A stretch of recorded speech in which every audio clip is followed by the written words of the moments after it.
Chaque jour, Charles et Carole vous présentent la leçon de l'école du sabbat.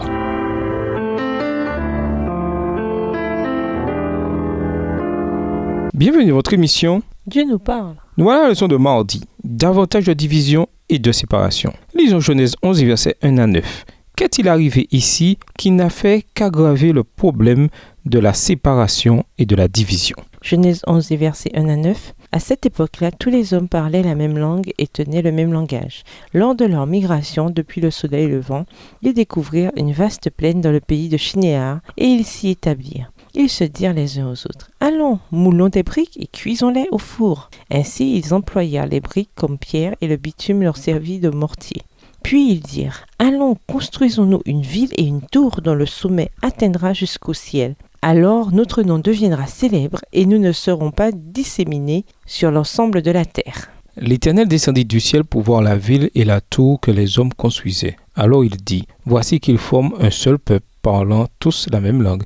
Et c'est là ce qu'ils ont entrepris de faire. Et maintenant, quels que soient les projets qu'ils concevront, rien ne les empêchera de les réaliser. Eh bien, descendons et brouillons leur langage pour qu'ils ne se comprennent plus entre eux. » Et l'Éternel les dissémina loin de là, sur toute la terre. Ils cessèrent donc la construction de la ville. C'est pourquoi on l'appela Babel, parce que là, l'Éternel avait confondu le langage des hommes de toute la terre, et c'est à partir de là qu'il les a dispersés sur toute la terre.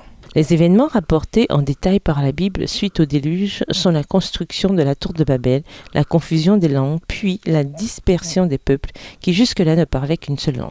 Certains descendants de Noé, peut-être attirés par la beauté du pays entre les fleuves Euphrate et Tigre et la fertilité du sol, décidèrent de se bâtir une ville et une tour dans le pays de Shinéar, qui se trouve aujourd'hui dans le sud de l'Irak. Genèse 11, verset 2. L'archéologie a révélé que la Mésopotamie était une région fortement peuplée des premiers temps. Parmi ces peuples se trouvaient les Sumériens, auxquels on attribue l'invention de l'écriture sur des tablettes d'argile. Ils bâtissaient des maisons bien conçues et étaient passés maîtres dans la production de bijoux, d'outils et d'ustensiles de cuisine.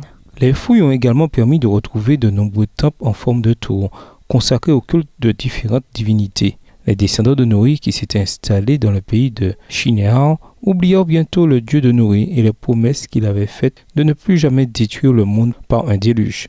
La tour de Babel devait être un monument à leur sagesse et à leur talent supérieur. Leur soif de notoriété et de renommée, le désir de se faire un nom, Genèse 11, verset 4, fut l'un des mobiles de ce projet de construction. Selon le dessein divin, les hommes devaient préserver l'unité par le lien de la véritable religion. Quand l'idolâtrie et le polythéisme brisèrent le lien spirituel, ils perdirent non seulement l'unité religieuse, mais aussi l'esprit de fraternité. Un projet comme la tour pour préserver par un moyen extérieur l'unité intérieure qui avait été perdue ne pouvait réussir. La chute d'Adam et Ève fit voler en éclats l'unité de l'espèce humaine et le plan originel de Dieu.